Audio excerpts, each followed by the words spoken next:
معزز سامعین، آج کے اس جمعۃ المبارک میں نبی کریم علیہ الصلاۃ والسلام کے صدقے حضور علیہ الصلاۃ والسلام کے اصحاب کو جو ایمان نصیب ہوا، ان چند صحابہ اکرام کا آج تذکرہ کیا جائے گا۔ دعا ہے اللہ رب العزت ہماری اس جمعۃ المبارک کی حاضری کو اپنی بارگاہ صمدیت میں قبول فرمائے۔ معزز سامعین، اللہ رب العزت قرآن مجید میں ارشاد فرماتا ہے، اللہ ولی الذین آمنوا یخرجہم من الظلمات الی النور، کہ اللہ ایمان والوں کا ولی ہے، یخرجہم من الظلمات الی النور، کہ اللہ جو ہے وہ ظلمت سے نور کی طرف جو ہے لوگوں کو نکالتا ہے، یعنی کفر کے اندھیرے سے ایمان کا جو نور نصیب ہوتا ہے وہ اللہ کی دی ہوئی توفیق کے ساتھ ہوتا ہے۔ دوسرے مقام پر سورہ ابراہیم کی پہلی آیت ہے، اللہ تعالیٰ نے ارشاد فرمایا، الف لام را کتاب انزلناہ الیک لتخرج الناس من الظلمات الی النور۔ اللہ تعالیٰ قرآن میں فرماتا ہے کہ یہ کتاب ہم نے نازل کی ہے آپ کی طرف، اس کتاب کو ہم نے آپ کی طرف اتارا ہے، لتخرج الناس من الظلمات الی النور۔ اللہ تعالیٰ محبوب علیہ السلام کو فرما رہے ہیں تاکہ آپ لوگوں کو ظلمت سے، اندھیرے سے نور کی طرف، روشنی کی طرف جو ہے وہ آپ ان کو لے کر آئیں۔ سورہ بقرہ کی جو آیت مبارکہ میں نے آپ کے سامنے ذکر کی 257، اس میں یہ ہے کہ اللہ ایمان والوں کا، اللہ جو ہے وہ ایمان والوں کا ولی ہے، یخرجہم من الظلمات الی النور، اور اللہ تعالیٰ جو ہے وہ اندھیرے سے نور کی طرف، روشنی کی طرف لوگوں کو نکالتا ہے، اپنے بندوں کو۔ اور سورہ ابراہیم کی پہلی آیت میں اللہ تعالیٰ فرماتا ہے، الف لام را کتاب انزلناہ الیک لتخرج الناس من الظلمات الی النور۔ اللہ تعالیٰ اپنے محبوب سے فرماتا ہے کہ یہ کتاب ہم نے نازل کی آپ کی طرف تاکہ آپ لوگوں کو اندھیرے سے روشنی کی طرف لے کر آؤ۔ مطلب یہ ہے کہ نبی کریم علیہ الصلاۃ والسلام اپنے رب کی دی ہوئی عطا کے ساتھ لوگوں کو کفر کے اندھیرے سے نکال کر ایمان کا نور ان کو عطا فرماتے ہیں۔ یہ تو ہو گیا قرآن مجید۔ نبی کریم علیہ الصلاۃ والسلام کے چچا بھی ہیں، حضرت امیر حمزہ، آپ کے ردائی بھائی بھی ہیں، کہ ام ایمن کا سرکار نے بھی دودھ پیا، انہوں نے بھی پیا۔ اس اعتبار سے حضرت امیر حمزہ رضی اللہ تعالیٰ عنہ نبی پاک علیہ السلام کے ردائی بھائی بھی اور آپ کے چچا بھی۔ حضرت امیر حمزہ رضی اللہ تعالیٰ عنہ نے شکار والا لباس پہنا ہوا ہے، اور جب وہ تشریف لائے دیکھا نبی پاک علیہ السلام کی پیشانی سے خون بہ رہا ہے، قطرے نکل رہے ہیں۔ حضرت امیر حمزہ رضی اللہ تعالیٰ عنہ نے نبی پاک علیہ السلام کی تھوڑی مبارک کے نیچے ہاتھ رکھ کر نا، چہرہ اوپر کو کر کے پوچھا کہ بتاؤ آپ کو کس نے مارا ہے۔ حضرت امیر حمزہ رضی اللہ تعالیٰ عنہ عرب سوسائٹی کے اندر بڑے خوبصورت نوجوان تھے، بڑا شریرہ بدن تھا آپ کا، جمپ اتنا لیتے تھے کہ اتنا گھوڑا بھی جمپ نہیں لیتا، اور آپ کے پاؤں کے اندر خم تھا، جس کے پاؤں میں خم ہونا وہ پاؤں کا بڑا تیز ہوتا ہے۔ حضرت امیر حمزہ نے وہ ہاتھ نبی پاک علیہ السلام کی تھوڑی کے نیچے رکھا اور عرض کی کہ بتائیں آپ کو کس نے مارا ہے؟ نبی کریم علیہ السلام نے فرمایا کہ مجھے ابو جہل نے مارا ہے۔ حضرت امیر حمزہ رضی اللہ تعالیٰ عنہ ابھی ایمان نہیں لائے تھے، ان کے ایمان کا سبب کیا بنا؟ عرض کرنے لگے کہ ابھی عبداللہ جو سرکار کے والد گرامی ہیں حضرت عبداللہ رضی اللہ تعالیٰ عنہ، ابھی تو عبداللہ دنیا سے رخصت ہوئے، ہم سب تھوڑا مر تھوڑا گئے ہیں، ہم تمہارے دشمن کا پیچھا کریں گے، دیکھتے ہیں ہمارے ہوتے ہوئے کون تمہیں مارتا ہے۔ حضرت امیر حمزہ رضی اللہ تعالیٰ عنہ وہاں سے سوار ہوئے، آپ پہنچ گئے بیت اللہ شریف کا جو باب عبدالعزیز ہے، جو دروازہ ہے، اس کے قریب ایک مقام ہے تاواتیہ، وہاں پر وہ بیٹھ کر نا ابو جال اینڈ کمپنی کعوے پی رہے تھے، حقے پی رہے تھے۔ حضرت امیر حمزہ وہاں پر پہنچے، ابو جال سے کہا کہ تو نے محمد عربی کو مارا ہے؟ وہ بڑا متکبر تھا، کہنے لگا ہاں مارا ہے۔ تو پھر آپ نے فرمایا اچھا اگر ایسی بات ہے تو صفوں میں سے باہر نکلنا، آؤ میں بھی اکیلا ہوں، اکیلے باہر آؤ۔ ابو جال متکبر تھا، آ گیا باہر۔ حضرت امیر حمزہ رضی اللہ تعالیٰ عنہ نے ایسا جمپ لیا کہ اسے موقع نہیں دیا، اس کو زمین پہ گرایا، اپنی کمان اس کے ماتھے پہ ماری، اس کے خون سے اپنی کمان کو رنگا۔ فرمایا بات یہ ہے کہ اب اگر تجھے بدلے کی توفیق ہو، نام میرا امیر حمزہ ہے، میرے پیچھے آنا اگر بدلے کی توفیق ہے تو، فی الحال میں جا رہا ہوں۔ امیر حمزہ نے وہ خون سے اپنی کمان کو رنگا، نبی کریم علیہ السلام کی بارگاہ میں آ گئے۔ اب بات بڑی لطف والی ہے، سرکار علیہ السلام کی بارگاہ میں حاضر ہوئے، عرض کی یہ دیکھو یہ تمہارے دشمن کا خون ہے، میں بدلہ لے کر آیا ہوں۔ اب یہ موقع تو خوشی کا تھا، لیکن میرے آقا علیہ السلام نے فرمایا اے حمزہ لوگوں کو مارنے سے میرا مدعا پورا نہیں ہوتا، اگر تم کلمہ پڑھ لو تو مجھے بہت خوشی ہوگی۔ حضرت امیر حمزہ نے عرض کی بھی بات یہ کہ آپ کو راضی کرنا ہے، ناراض تو آپ کو کرنا نہیں پوچھا کلمہ کیا ہے، اس کا مطلب کیا ہے؟ فرمایا تو جس طرح راضی ہوتا ہے راضی ہو جا، چل پڑھا کلمہ مجھے۔ کلمہ پڑھا اور مسلمان ہو گئے۔ مطلب یہ ہے کہ نبی پاک علیہ السلام کی جو محبت ہے نا، وہ ایسا انقلاب برپا کرتی ہے کہ جو کام کچھ بھی نہ کر سکے، کوئی طاقت نہ کر سکے، وہ کام انسان سے رسول اللہ صلی اللہ علیہ وسلم کی محبت کروا دیتی ہے۔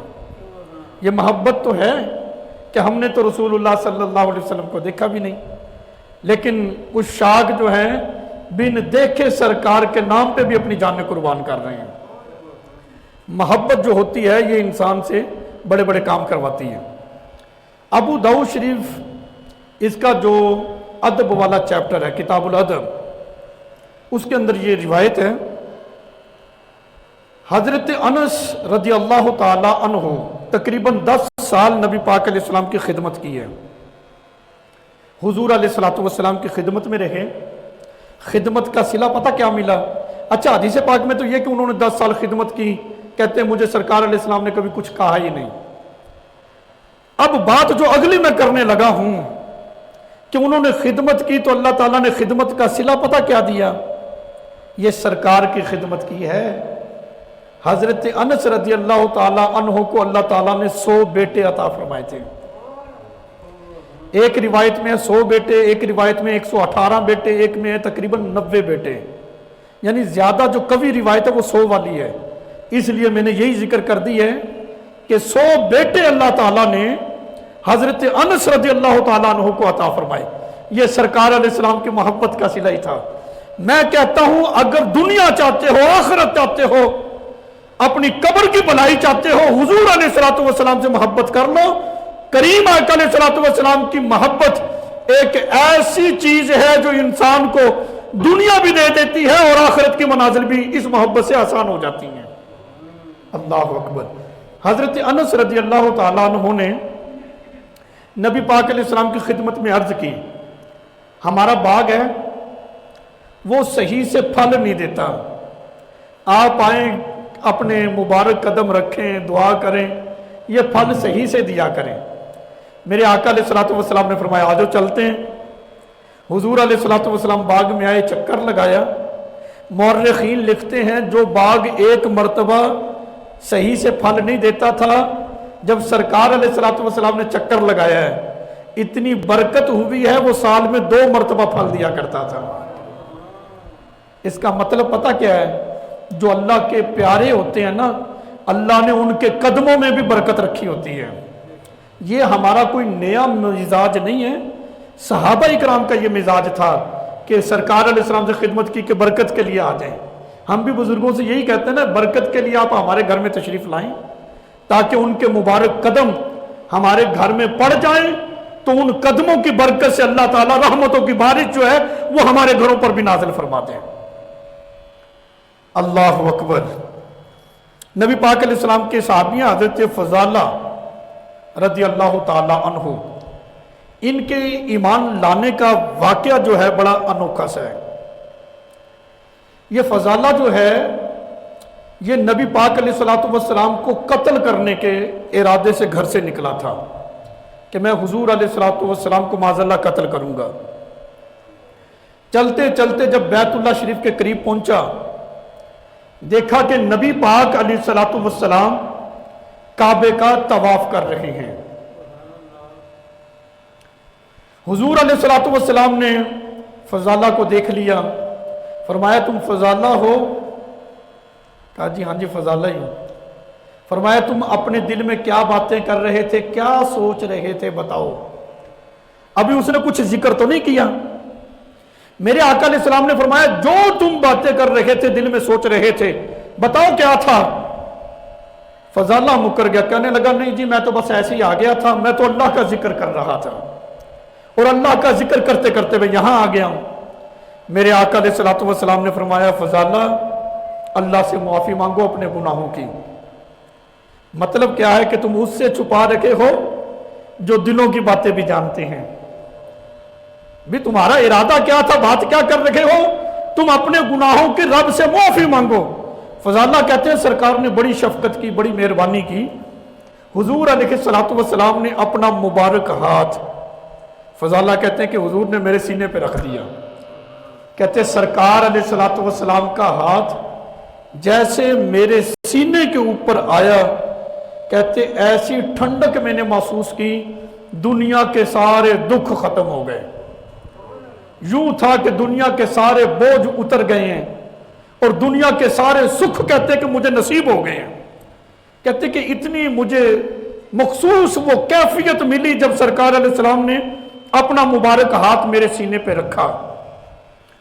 پھر حضرت فضالہ آگے ذکر کرتے ہیں قسم اٹھا کے، کہتے ہیں خدا کی قسم سرکار علیہ السلام نے ابھی ہاتھ رکھ کر اٹھایا نہیں تھا، مجھے حضور علیہ السلام بہت ناپسند تھے، لیکن سرکار نے جب ہاتھ رکھا ابھی اٹھایا نہیں تو ایسا انقلاب برپا ہوا اندر میرے کہ اب کائنات میں سب سے زیادہ محبوب جو چہرہ تھا وہ سرکار علیہ السلام کا ہو گیا تھا میرے لیے، کہ حضور علیہ السلام کے مبارک ہاتھ کی وجہ سے ساری قدورتیں، نفرتیں، بغض جو ہے کہتے میرے سینے سے نکل گیا، دنیا کے سارے دکھ نکل گئے، اللہ نے سکھ عطا فرما دیے، اور حضور علیہ السلام کے مبارک ہاتھ کی وجہ سے مجھے سرکار علیہ السلام سے بے پناہ محبت ہو گئی ہے۔ اللہ اکبر۔ اس انداز میں کہتے ہیں کہ جب مجھے، اب یہ ایک اصول ہے، جب انسان کو کسی سے پیار ہو جائے نا، صرف اس سے پیار نہیں ہوتا، اس کے دیش سے بھی پیار ہو جاتا ہے جہاں وہ رہتا ہے۔ کہتے ہیں کہ مجھے نا رسول اللہ صلی اللہ علیہ وسلم کا شہر بھی پسند نہیں تھا، لیکن جب سرکار سے پیار ہوا تو پھر دنیا کے تمام شہروں میں سے وہی شہر مجھے اچھا لگتا تھا، مدینہ شریف۔ اب مدینہ شریف سے اتنا پیار کیوں ہے؟ حضور سے پیار ہے نا، اس لیے مدینہ مدینہ مدینہ کرتے رہتے ہیں۔ صحابہ نہیں کہتے تھے کہ ہمیں وہ پسند تھا کہ ہم اس سے پیار کرتے تھے، حضور علیہ السلام کے شہر سے بھی۔ کہتے ہیں ایسا انقلاب برپا ہوا کہ اب مجھے سرکار سے محبت ہو گئی، کائنات کی ہر شے سے بڑھ کر حضور علیہ السلام کے شہر سے محبت ہو گئی۔ اللہ اکبر۔ حضور علیہ السلام پر ایمان لے آئے۔ یوں یہ مسلمان ہوئے حضرت فضالہ رضی اللہ تعالیٰ عنہ۔ کہتے ہیں کہ ایک لڑکی تھی جس سے میں گپ شپ لگایا کرتا تھا، یہ دور جاہلیت کی بات ہے، ابھی ایمان نہیں لائے تھے۔ فضالہ کہتے ہیں کہ میں اس سے گپ شپ لگاتا تھا